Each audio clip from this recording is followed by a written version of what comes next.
వందనాలు తెలియజేస్తున్నాను. అందరూ బాగున్నారా? నేను మీతో మాట్లాడాలనుకుంటున్నటువంటి పాఠం ఏంటంటే, అంశం ఏంటి అంటే, నూతన జన్మ పొందిన వారు ఫలించి అభివృద్ధి చెందాలి అనే దాని మీద మాట్లాడతాను. నూతన జన్మ పొందిన వారు ఫలించి అభివృద్ధి చెందాలి. ఒకసారి అందరూ చెప్పండి, పాఠం పేరేంటో. నూతన జన్మ పొందిన వారు ఫలించి అభివృద్ధి. మిగతా వాళ్ళు అవసరం లేదేమో, నూతన జన్మ పొందినటువంటి వారు మాత్రం ఫలించి అభివృద్ధి చెందాలి. ఒక్కసారి ఇక్కడ కూర్చున్నటువంటి మీలో నూతన జన్మ పొందిన వారు ఎవరో ఒకసారి నాతో చేయొద్దండి. నూతన జన్మ పొందిన వాళ్ళు. ఓకే, సో మిగిలిన వాళ్ళు, చేయొత్తని వాళ్ళు నూతన జన్మ పొందలేదు, అంతేగా? అంతేనా? నూతన జన్మ పొందడం అంటే బాప్తిసం పొందడం, కొత్త జన్మ. యోహాను సువార్త 3వ అధ్యాయంలో సంగతులు మనం నేర్చుకుంటాం కదా.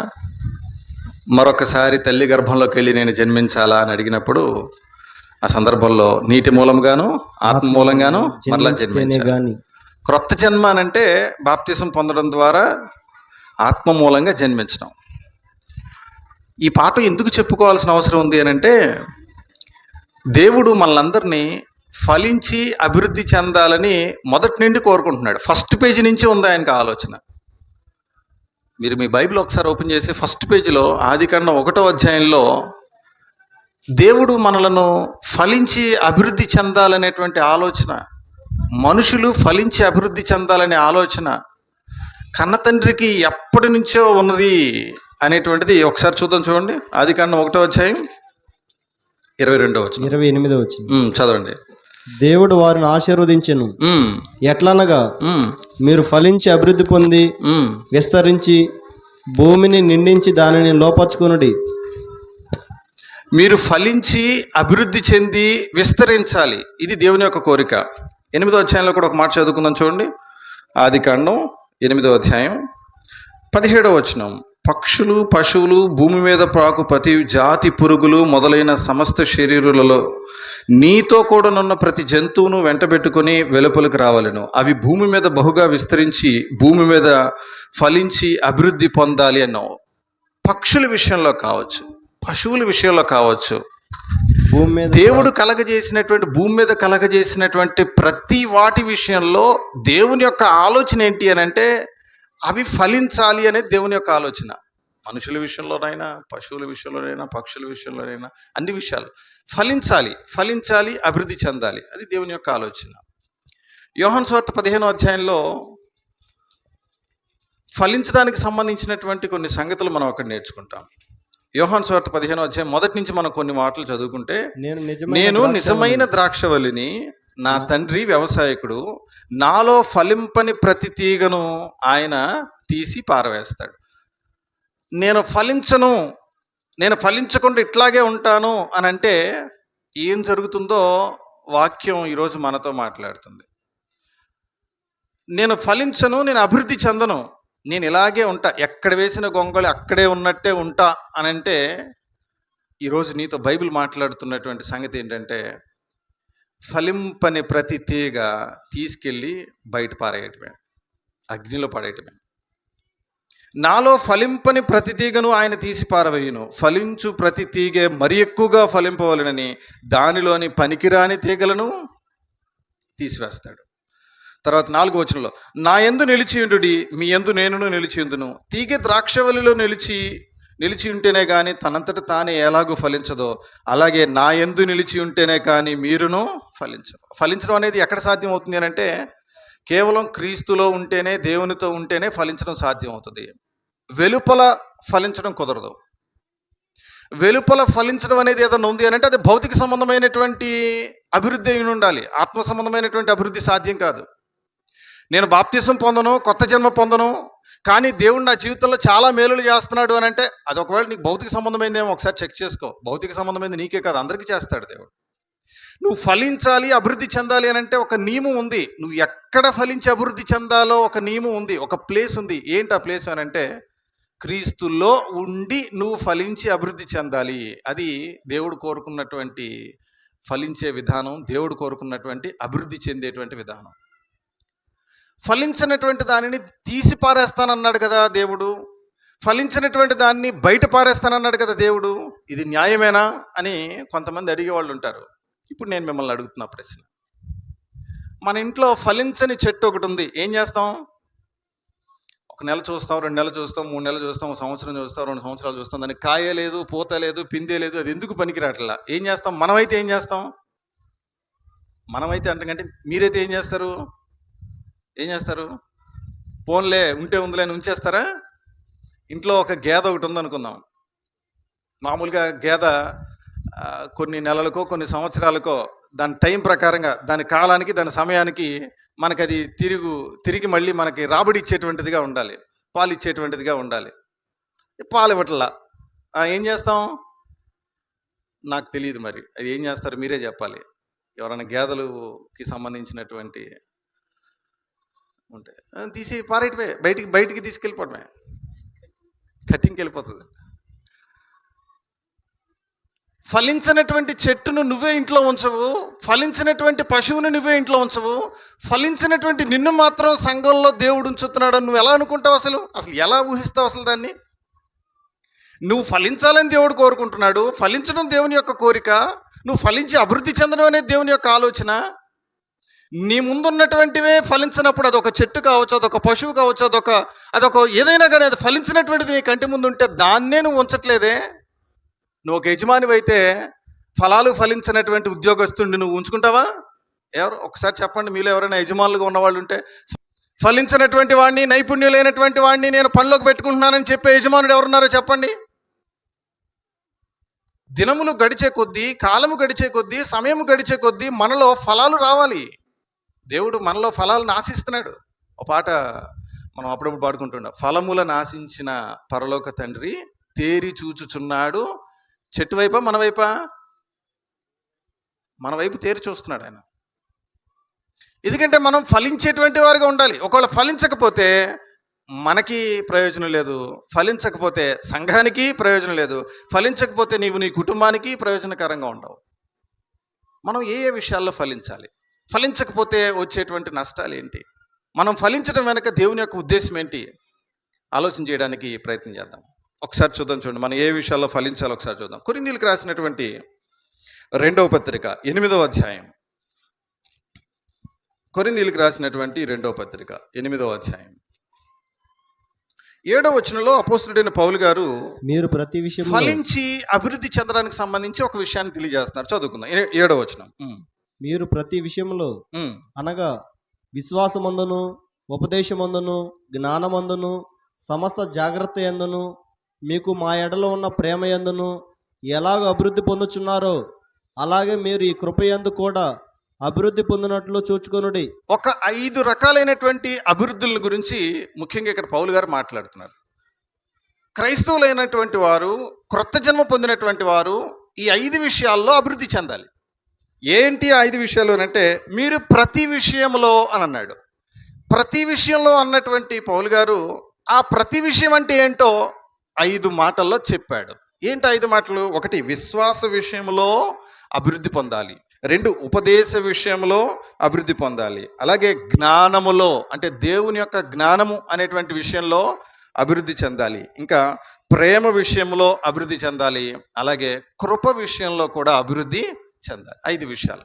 విశ్వాస విషయంలో, ఉపదేశ విషయంలో, దేవుని కుమారుని గురించినటువంటి జ్ఞానము విషయంలో, ప్రేమ విషయంలో, అలాగే కృప విషయంలో ప్రతి ఒక్కరు కూడా అభివృద్ధి పొందాలి, గ్రో అవ్వాలి. సంఘంలో చాలాసార్లు మనం గమనిస్తూ ఉంటాం అభివృద్ధి చెందనటువంటి సంఘాలు. రీసెంట్గా నేను ఒక చోటకి వెళ్ళాను. బాప్తిసం పొంది ఎన్ని సంవత్సరాలు అయింది అని అడిగాను అక్కడ ఉన్నటువంటి ఒక వ్యక్తిని. ఆ వ్యక్తి చెప్పారు 30 సంవత్సరాలైంది బాప్తిసం పొంది అని. ఇంకొకరిని అడిగాను బాప్తిసం పొంది ఎన్ని సంవత్సరాలైంది, క్రొత్త జన్మ పొంది ఎన్ని సంవత్సరాలైంది. ఆ వ్యక్తి చెప్పాడు 25 సంవత్సరాలైంది. ఊహించండి ఒకసారి, నాకు ఒక 25 సంవత్సరాలు కొడుకున్నాడు, కానీ వాడి చేతులు పనిచేయట్లా, వాడి కాళ్ళు చచ్చుబడిపోయి ఉన్నాయి, వాడు మోగవాడు, వాడు చెవిటివాడు, వాడు గుడ్డివాడు. వాడిని చూసి నాకు సంతోషంగా ఉంటుందా, లేకపోతే వాడిని చూసి నాకు దుఃఖంగా ఏడుపుగా ఉంటుందా? నీ కొడుకు వయసు ఎంత అంటే 25 సంవత్సరాలు. కానీ 25 సంవత్సరాలకి నా కొడుకు ఏం చేయాలో అవి చేయటం లేదు. ఏ తండ్రి అయినా ఏ తల్లి అయినా ఎదుగుతున్న బిడ్డను చూసి సంతోషపడతారు, అభివృద్ధి చెందుతున్న బిడ్డను చూసి సంతోషపడతారు. కానీ ఆ ఎదిగేది ఎలా ఎదగాలి అని అంటే ఫలభరితంగా ఎదగాలి. వయసులో ఎదగటం కాదు, ఫలభరితంగా ఎదిగినప్పుడు తల్లిదండ్రులకు సంతోషం. అవయవాలు అన్నీ కనబడుతున్నాయి, కానీ ఏ అవయవం పని చేయట్లా. ఏ తండ్రి దాన్ని చూసి సంతోషపడతాడు చెప్పండి? ఏ తల్లి దాన్ని చూసి సంతోషపడుతుంది చెప్పండి? నీ కన్న తండ్రి కూడా అంతే. మనం క్రొత్త జన్మ పొంది ఎన్ని సంవత్సరాలైనా, బాప్తిసం పొంది ఎన్ని సంవత్సరాలైనా, సంవత్సరాలకు తగ్గటువంటి అభివృద్ధి మనలో కనపడకపోతే, మన అనుభవానికి, మన సంవత్సరాలకి, మన ఎక్స్పీరియన్స్కి తగ్గ ఫలాలు మనం ఫలించకపోతే, మన తండ్రి కూడా మనల్ని చూసి సంతోషపడ్డావు. ఒక చెట్టు పెట్టాం, ఒక మామిడి చెట్టో లేకపోతే ఇంకేదైనా ఒక చెట్టు పెట్టాం. అది ఫలాలు ఫలించడానికి కొంత సమయం ఉంటుంది. ఒక 2 ఏళ్ళలో, 3 ఏళ్ళలో, 4 ఏళ్ళలో, 5 ఏళ్ళలో దాని టైం అయిన తర్వాత అది ఫలాలు ఫలించాలి. అది ఫలించకపోతే ఎవరైతే ఆ చెట్టును నాటాడో, ఆ చెట్టును నాటిన వాడు ఆ చెట్టును చూసి సంతోషపడ్డావు. ఆ చెట్టును చూసినప్పుడు అనవసరంగా ఈ చెట్టును పెట్టానని నేను అనుకుంటాడు. ఈ చెట్టు వల్ల ఏ ప్రయోజనం లేదే అని అనుకుంటాడు. భూమి కూడా, సారం కూడా వేస్ట్ అయిపోతుంది అని అనుకుంటాడు. దేవుడు మనకు రక్షణ భాగ్యాన్ని అనుగ్రహించింది దేనికేనంటే, దేవుడు మనకి క్రొత్త జన్మను అనుగ్రహించింది దేనికేనంటే మెలకుండా కూర్చోడానికి కాదు. అది గుర్తుపెట్టుకోవాలి. సువార్తల్లో మనం చదువుకుంటాం, వెలిగింపబడినటువంటి దీపం ఎక్కడ పెట్టాలి? తీసుకెళ్ళి మంచం కిందో కొంచెం కిందో పెట్టేసి మూత వేసేసేయాలి. ఎందుకంటే ఇంకొకళ్ళు వెలిగినిచ్చడానికి సుప్పనాతితనం కూడా ఉంటుందన్నాడు కొంతమంది, తెలుసా? అవతల వాళ్ళకి కాంతి వస్తుందేమని అనుకుని వీళ్ళు లైట్ ఆరిపోతారు, తెలుసా అండి? ఇప్పుడు ఇక్కడ లైట్ ఒకటి ఉందనుకుందాం, బహుశా ఇప్పుడు ఇక్కడ లైట్ వేస్తే ఇక్కడ ఉన్నటువంటి వాళ్ళకి ఏదైనా ప్రయోజనం అనుకుందాం. ఇక్కడ లైట్ ఆరిపేసే వాళ్ళు ఉంటారు, తెలుసా? సుప్పనాతితనం.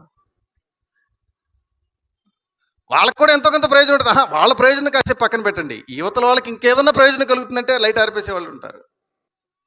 వెలిగించబడిన నువ్వు మరొకరిని వెలిగించాలి కదా, మరి నువ్వు వెలిగిస్తున్నావా? వెలిగించబడిన నువ్వు మరొకరికి మాదిరిగా ఉండాలి కదా, ఉంటున్నావా? లేదండి. బాప్తిసం పొంది 10 ఏళ్ళు అయిందండి, బాప్తిసం పొంది 15 ఏళ్ళు అయింది. దేంట్లో నీకు మార్పు వచ్చింది? విశ్వాస విషయంలో కానీ, ఉపదేశ విషయంలో కానీ, జ్ఞాన విషయంలో కానీ, ప్రేమ విషయంలో కానీ, కృప విషయంలో కానీ కొట్టొచ్చినట్టు తేటగా బయటికి నీ అభివృద్ధి కనపడుతుందా? ఒక ఆయన అడిగారు ఒకరోజు నన్ను, ఏమండి నేను ఇన్ని సంవత్సరాల అనుభవం ఉందని నాకు ఎలా తెలుస్తుందండి? నేను ఏమన్నా ఇక్కడ తీసుకుంటానా ఏంటి? 30 సంవత్సరాల ఎక్స్పీరియన్స్, 25 సంవత్సరాల ఎక్స్పీరియన్స్ అని ఎలా కనపడుద్దండి అని అంటారా? మన విశ్వాసం బయటికి కనపడేలాగానే ఉండాలి. ఈరోజు బర్త్డే జరిగినప్పుడు ఫోటో తీసుకుంటారు కదా, పాత అన్ని జ్ఞాపకాలు ఒకసారి మళ్ళీ గుర్తు చేసుకుంటారు. ఇదిగో ఫస్ట్ ఇయర్ బర్త్డే చూసావా, ఇదిగో ఇలా, second year birthday, third year birthday, అయితే 5వ సంవత్సరం అనేది, ఈ స్కూల్కి వెళ్ళినప్పుడు బర్త్డే జరిగినప్పుడు అప్పుడు కేక్ కటింగ్ ఫోటోలు, ఆ ఫోటోలు, ఈ ఫోటోలు, పాత ఫోటోలన్నీ ఒకసారి తిరిగేసుకుంటారు కదా ఆల్బంలో. ఫస్ట్ ఇయర్లో ఎంత ఉంటారు పిల్లలు? కొంచెం. సెకండ్ ఇయర్లోకి వచ్చేసరికి, థర్డ్ ఇయర్కి వచ్చేసరికి సంవత్సరాలు పెరిగే కొద్దికి పిల్లలు ఎదుగుతారు, సంవత్సరాలు పెరిగే కొద్దికి పిల్లలు ఎదుగుతారు, క్రమక్రమంగా పిల్లలు ఎదుగుతారు. ఆ పిల్లలు ఎదగటం నీ కళ్ళతో నువ్వు ఎలా చూస్తున్నావు, నీ కన్నులతో నువ్వు ఎలాగ పిల్లలు సంవత్సరం ఎదగడం చూస్తున్నావో, ఆత్మీయ విషయంలో కూడా నువ్వు ఎదగటం సంఘానికి కనపడాలి, గ్రామానికి కనపడాలి, నీ చుట్టూ ఉన్న వారికి కనపడాలి. అది ఎలా కనపడుద్దండి? అది ఎలా కనపడుద్ది? తిమోతి గారు రాసిన మొదటి పత్రిక ఎలా కనపడుద్దో చూద్దాం ఒకసారి. తిమోతి గారు రాసినటువంటి మొదటి పత్రికలో దైవజనుడైన పౌలు గారు దైవజనుడైన తిమోతి గారికి ఈ మాటలు రాస్తూ 4వ అధ్యాయంలో 11 నుంచి మనం ఈ విషయాలు చదువుకుంటాం. నీ యవనమును బట్టి ఈ సంగతులను ఆజ్ఞాపించి బోధించుము, నీ యవనమును బట్టి ఎవడును నిన్ను తృణీకరింపనీయకము గాని మాటలోను, ప్రవర్తనలోను, ప్రేమలోను, విశ్వాసంలోను, పవిత్రతలోను విశ్వాసులకు మాదిరిగా ఉండుము. నేను వచ్చు వరకు చదువుట యందును, హెచ్చరించుట యందును, బోధించుట యందును జాగ్రత్తగా ఉండుము. పెద్దలు హస్త నిక్షేపణము చేయగా ప్రవచన మూలమును నీకు అనుగ్రహింపబడి నీలో ఉన్న వరమును అలక్ష్యము చేయకుము. నీ అభివృద్ధి అందరికీ తేటగా కనబడు నిమిత్తము, ఇదిగో ఈ పైన చెప్పిన లిస్ట్ ఉందే, వీటన్నిటిని కూడా మనస్కరించు, డివోట్, అని అంటాడు ఇంగ్లీష్లో. ఈ చెప్పినటువంటి ప్రేమలోను, విశ్వాసంలోను, ప్రవర్తనలోను, పవిత్రతలోను, వీటన్నిటిలో కూడా నువ్వు విశ్వాసులకు మాదిరిగా ఉంటూ నీ అభివృద్ధిని తేటగా ఇతరులకు కనపడేలాగా చూపించాలంటున్నాడు. నీ అభివృద్ధి తేటగా ఇతరులకు కనపడాలి. నీవు ఎలా అభివృద్ధి పొందుతున్నావో తేటగా ఇతరులకు కనపడాలి. ఒకవేళ నువ్వు సేవకుడివా అయితే నీ అభివృద్ధి సంఘానికి కనపడాలి.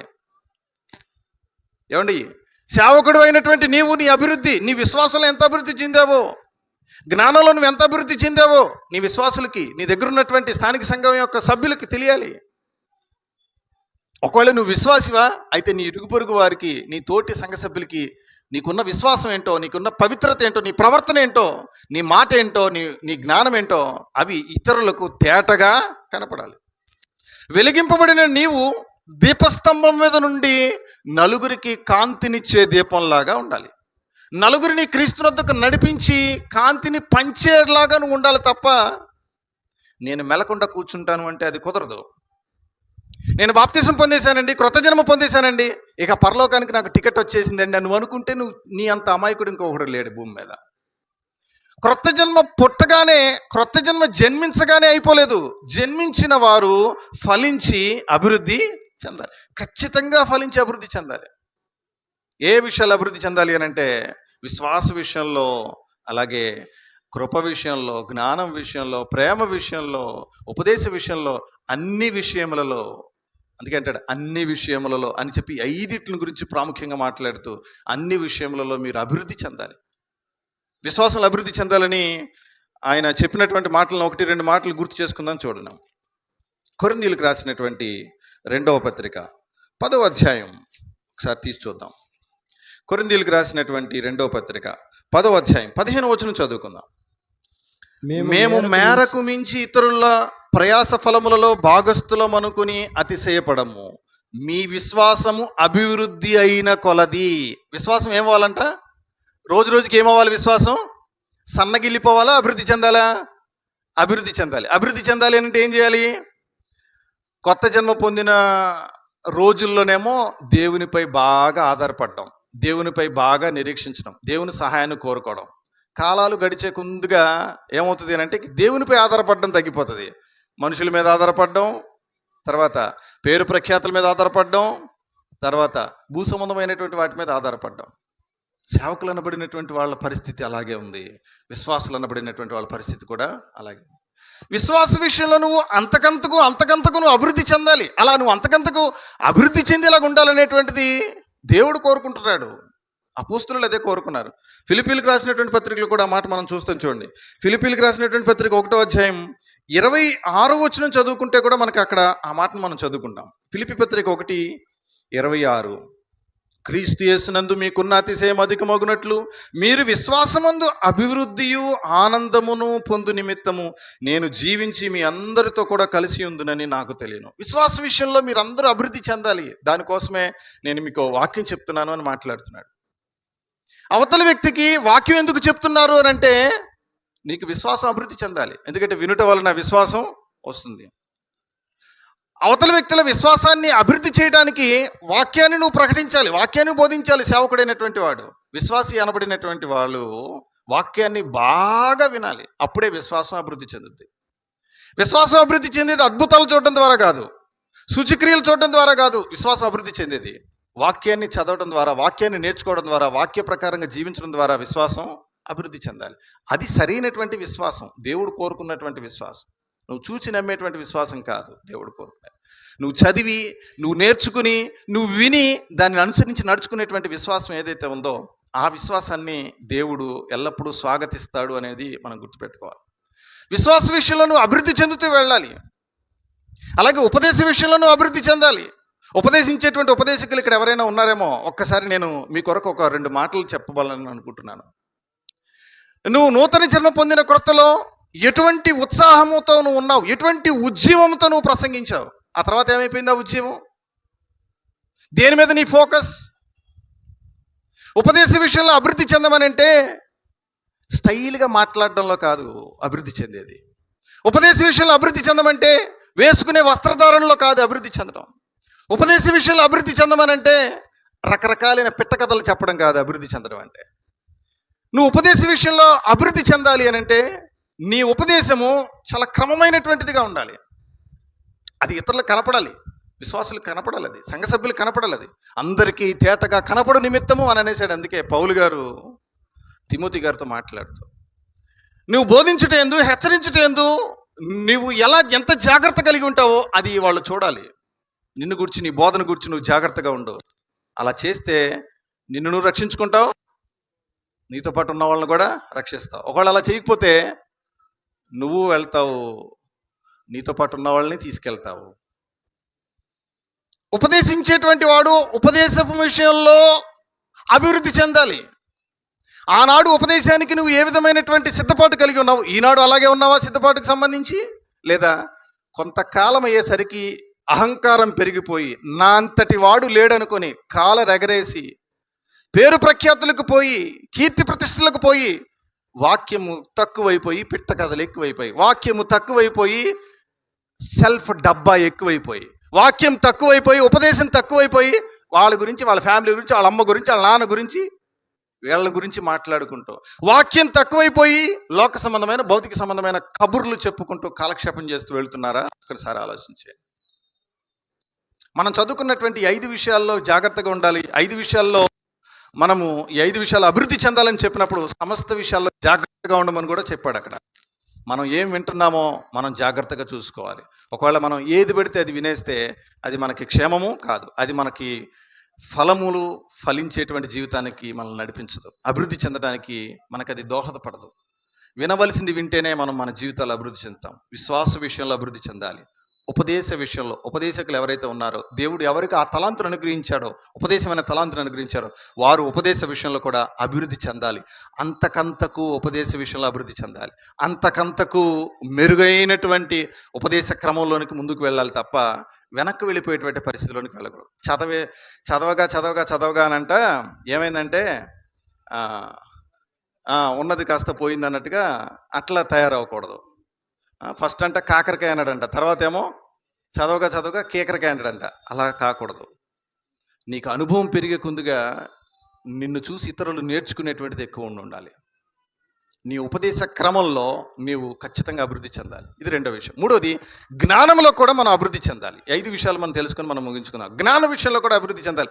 ఏ జ్ఞాన విషయంలో? మనం మోరంపూడిలో అనుకుంటా మనం ఒక క్లాసులో విన్నాం, మనం జ్ఞానం కలిగి ఉండాలి. మనం అది చాలా మన జీవితాలకి చాలా మేలది.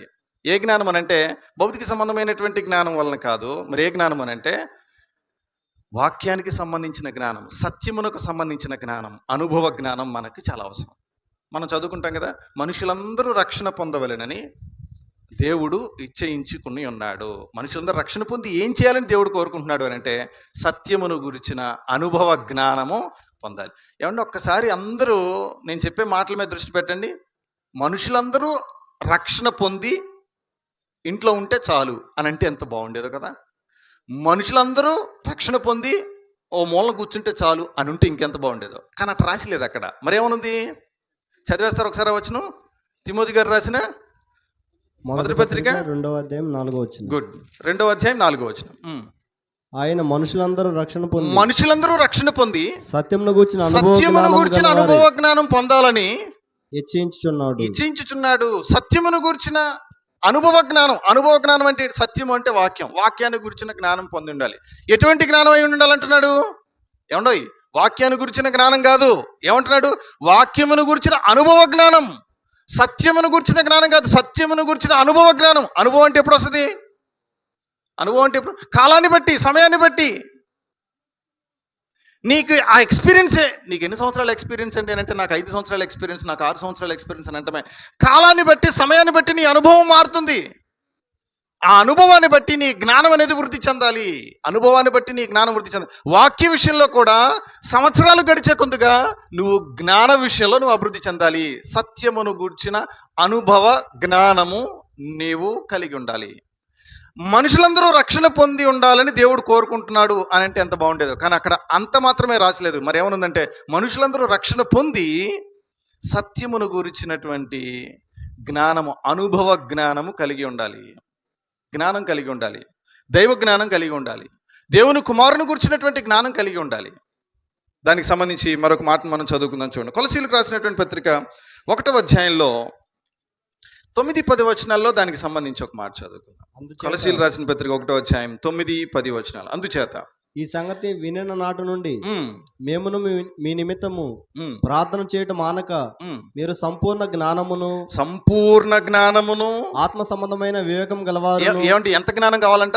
ఎంత జ్ఞానం కావాలి? సంపూర్ణ జ్ఞానం. అంటే జ్ఞాన విషయంలో ఎంతో కొంత ఉంటే కాదు, సంపూర్ణ జ్ఞానమును, ఆత్మ సంబంధమైన వివేకమును గలవారును, ఆయన చిత్తమును పూర్ణముగా గ్రహించిన వారునై ప్రతి సత్కార్యములో సఫలులగుచు దేవుని విషయమైన జ్ఞానమందు అభివృద్ధి పొందుచు.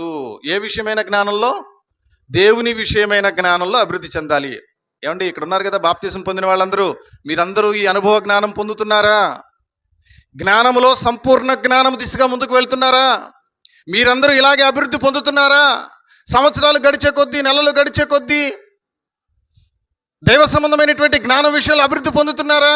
విశ్వాస విషయాలు అభివృద్ధి పొందుతున్నారా?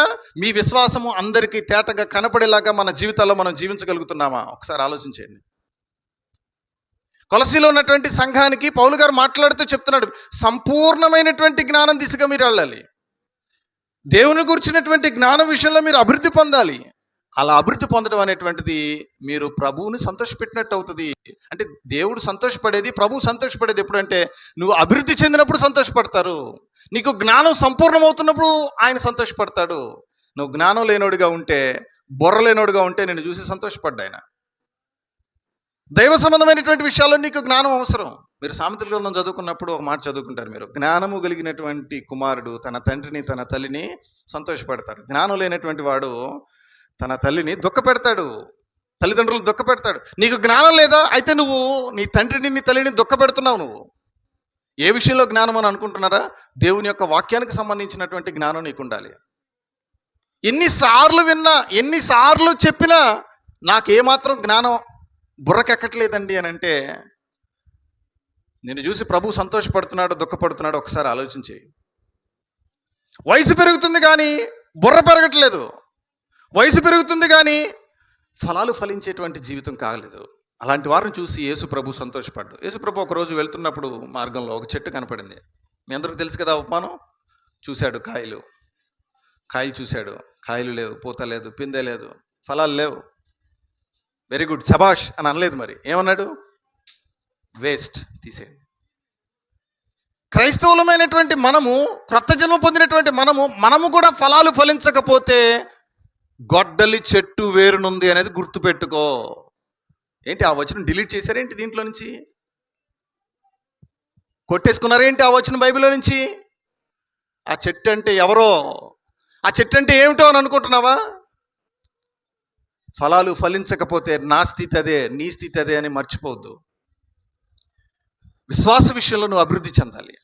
ఉపదేశ విషయంలో నువ్వు అభివృద్ధి చెందాలి. ఉపదేశం నేర్చుకునే విషయంలో కానీ, ఉపదేశం ఇచ్చేటువంటి విషయంలో కానీ, బోధించే విషయంలో కానీ నువ్వు అభివృద్ధి చెందాలి. దినదినము అభివృద్ధి చెందాలి, అంతకంతగా అభివృద్ధి చెందాలి. వాక్య విషయంలో, సత్య విషయంలో నువ్వు అనుభవ జ్ఞానం కలిగి ఉండాలి. అలా జ్ఞానం కలిగి ఉంటేనే నువ్వు దేవుణ్ణి సంతోషపెడతావు. పేతురు గారు రాసినటువంటి పత్రికలో కూడా ఒక మాట మనం చదువుకుంటాం. చూడండి, పేతురు గారు రాసిన 2వ పత్రిక 3వ అధ్యాయం. పేతురు గారు రాసిన 2వ పత్రిక 3వ అధ్యాయం చివరి వచనంలో చదువుకుందాం. 18వ, మన ప్రభువును రక్షకుడునైన యేసుక్రీస్తు అనుగ్రహించు కృపయందును జ్ఞానమందును అభివృద్ధి పొందండి. పేతురు గారు పత్రికను రాస్తూ చెప్తున్నటువంటి మాట ఏంటంటే, కృపయందు జ్ఞానమందు మీరు అభివృద్ధిని పొందాలి. అభివృద్ధి పొందాలి. ఎక్కడ వాళ్ళు అక్కడే ఉంటారంటే కుదరదు. మీరు బాప్తిసం పొందినప్పుడు మీ విశ్వాసం ఎంత ఉంది, ఇప్పుడు అంతే ఉందండి అని అంటే అది అభివృద్ధి చెందినట్లు కాదు. మీరు బాప్తిసం పొందినప్పుడు, కొత్త జన్మ పొందినప్పుడు, అప్పుడు మీరు అనుభవించేటువంటిది, మరి ఇప్పుడు మీరు ఆత్మీయంగా అనుభవించేటువంటిది ఏంటి డిఫరెన్స్ అని అంటే ఏమీ లేదంటే సేమ్ అని అంటే అది అభివృద్ధి చెందినట్టు అవ్వదు. విశ్వాస విషయంలో అభివృద్ధి చెందాలి, ఉపదేశ విషయంలో అభివృద్ధి చెందాలి, జ్ఞాన విషయంలో, సంపూర్ణమైనటువంటి జ్ఞానం విషయంలో మనం అభివృద్ధి చెందుతూ ముందుకు వెళ్ళాలి. అలాగే ప్రేమ విషయంలో కూడా మనం అభివృద్ధి చెందాలి. ఒక మాట చదువుకుందాం చూడండి, ప్రేమ విషయంలో ఒక మాట చదువుకుందాం. తిమోతికి గారికి రాసినటువంటి 2వ పత్రిక 4వ అధ్యాయం, మొదటి పత్రిక 4వ అధ్యాయం 12 నుంచి చదువుతున్నాను చూడండి. మొదటి పత్రిక 4వ అధ్యాయం 12 నుంచి మనం చదువుకుంటే, యవనమును బట్టి ఎవడును నిన్ను తృణీకరింపనీయకము, మాటలోను, ప్రవర్తనలోను, ప్రేమలోను, విశ్వాసంలోను. నువ్వు అభివృద్ధి చెందాల్సినటువంటి విషయాల్లో ప్రేమ, విశ్వాసం. ప్రేమలో కూడా నువ్వు అభివృద్ధి చెందాలి. ఒకప్పుడు నువ్వు ఎంతగా ప్రేమించావు, ఇప్పుడు అంతకు మించి ఇంకెక్కువ ప్రేమించాలి. నీ ప్రేమ ఇతరులకు కనపడాలి. ఒకప్పుడు నువ్వు అసలు ఎవరిని ప్రేమించాలి, కానీ ఇప్పుడు నువ్వు ప్రేమించడంలో అభివృద్ధి చెందాలి. నీ ఇంటి వారిని ప్రేమించాలి, సంఘపు వారిని ప్రేమించాలి, నీ ఇరుగు పొరుగు వారిని ప్రేమించాలి, నిన్ను వలే నీ తోటి వారిని నువ్వు ప్రేమించాలి. ఆ ప్రేమించడంలో నువ్వు ఒక మెట్టు ముందుకు ఎదగాలి. అలా ఎదిగినప్పుడు దాన్ని ఇతరులు చూడాలి, ఇతరులకు కనపడేటట్లుగా నీ యొక్క ప్రేమలో నువ్వు ఎదగాల్సినటువంటి అవసరం ఉంది. ప్రేమ విషయంలో నువ్వు ఎదగాలి. మాసిదోనియాలో ఉన్నప్పుడు కానీ, ఫిలిప్పి ప్రాంతంలో ఉన్నప్పుడు కానీ, అపోస్తలుడైన పౌలు గారికి వారు చేసిన సహాయాల గురించి మాట్లాడుతూ, మీ ప్రేమ చాలా గొప్పది, మీరు చేసిన ఉపచారం చాలా గొప్పది అని వారిని గురించి ఎలా మాట్లాడాడో మనం పత్రికలు చదువుకున్నప్పుడు మనం చదువుకుంటాం. వారి యొక్క ప్రేమ ఇవ్వటంలో వారు చూపించారు, వారి యొక్క ప్రేమ త్యాగం చేయడంలో వారు చూపించారు, వారి యొక్క ప్రేమ సమయాన్ని కేటాయించడంలో చూపించారు, వారి యొక్క ప్రేమ వారికి కలిగినటువంటి దాన్ని వెచ్చించడంలో చూపించారు. మరి మనకున్నటువంటి ప్రేమను మనం ఎలా చూపిస్తున్నాం? మనకున్నటువంటి ప్రేమను మనం ఎలాగూ ఇతరులకు కనపడేటువంటి విధంగా చేస్తున్నాం? మన ప్రేమ కూడా అంతకంతకు ఎదిగేటట్టు, ఫలించి అభివృద్ధి చెందేటట్లు మనం ఉండాలి. ఆ విషయంలో, ప్రేమ విషయంలో కూడా మనం అభివృద్ధి చెందాలి. చివరిగా కృప విషయంలో కూడా అభివృద్ధి చెందాలి. ఇప్పుడు మనం చదువుకున్నటువంటి మాటలోనే కృపయందును జ్ఞానమందును మనము దినదినము అభివృద్ధి చెందాలి.